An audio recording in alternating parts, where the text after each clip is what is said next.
Hello, welcome to the next thrilling instalment in the 100 Greatest Artists of All Time.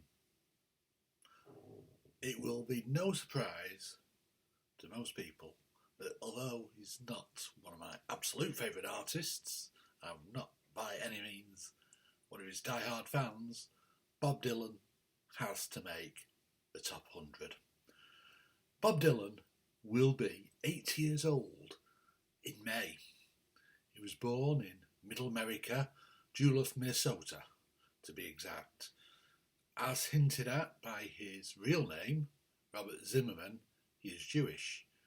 But in the late 70s, he left the Jewish religion and became a born-again Christian and did a hardcore Christian album. For a while, he even refused to perform secular songs, just gospel. May 1960 was significant for two reasons in rock and roll history. By far the biggest reason is that it was when I was born. But second to that, Bob Dylan dropped out of university in Minnesota and moved to New York and started playing bars in Greenwich Village, the hip Greenwich Village. He didn't have immediate success. His first album only had 2 original songs and at first only sold 5,000 copies. But his second album, The Freewheeling Bob Dylan, which came out in 1963, was when he really made an impact as a singer-songwriter. His first great protest anthem was Blowing in the Wind. It was an original song, but as he used to do, he borrowed part of its melody from an old slave song upon which copyright had expired. A song called No More Auction Block. The other big song on this album, Hard Rain's Are Gonna Fall, was also based on an old folk song, Lord Randall in this case, but the lyrics were all his. And perhaps more than anybody else in this forthcoming book I'm writing, Dylan's lyrics are a major part of his genius. He is the only songwriter to ever win a Nobel Prize for Literature, which he won in 2016. Another feature of Dylan's songs is his gravelly voice. He isn't a great singer in a conventional sense, some would disagree, but call it blasphemy if you like, but I often prefer cover versions of his songs. Guns N' Roses' Knocking on Heaven's Door is, for my money, far superior to the Dylan original.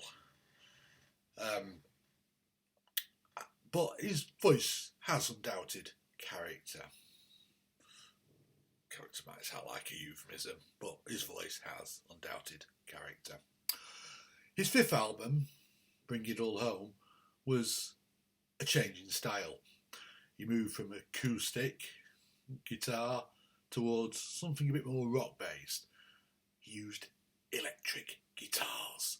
Oh, how dare he! This paved the way for what are generally considered to be his best 2 albums, Highway 61 Revisited and Blonde on Blonde. Like a Rolling Stone, the most famous track on Highway 61 Revisited, made number 2 in the US charts, but more impressively, it was acclaimed as the greatest song of all time by Rolling Stone magazine in 2004, and also in a decision it reaffirmed in 2011. Is it the greatest song of all time? Maybe not, but it's in the conversation. The half-spoken rapid-fire stream of conscious vocals on another standout track, Subterranean Homesick Blues, is even said to be an influence on the development of rap, and it was also a big influence on the development of the rock and roll video. The video for it was an iconic masterpiece in which Dylan illustrated the words by throwing massive cue cards to the floor. Check it out on YouTube. He was more an album artist than a singles artist, particularly in latter days. But Mr. Tambourine Man was a Dylan song which did make number one both sides of the Atlantic, albeit via a cover version by the Byrds. Naturally enough, Dylan now introduced electric guitars to his live performances. This upset a lot of his audience, with reports of booing and even walkouts. This is doubly incomprehensible because he just picked up the second greatest backing band in rock and roll history in the guise of the Hawks, Messrs Helm, Robertson, Danko, Manuel and Hudson, who soon renamed themselves as a band and made some classic albums of their own. In contrast, his live performances these days are, shall we say, controversial. He's doing something called the Never Ending Tour. He obviously loves touring, but he doesn't seem to enjoy himself on stage, and that makes the audience enjoy it less. He doesn't move much and just does weird versions of his songs and doesn't do all that much of his greater songs. He tends to stick to newer material. He's a legend, so he's worth seeing once, but he's certainly not one of the great live acts. In 1966, July, he withdrew from touring after being injured in a motorcycle accident. All kinds of rumours at the time. People didn't know how badly injured he'd been. He hadn't been all that badly injured, I don't think. But nonetheless, he retired from touring for practically 8 years and became a very private person. But he kept working, and he recorded over 100 songs in a rental house known as the Big Pink. Some tracks were finally released in 1975 on the Basement tapes. Others came out even later.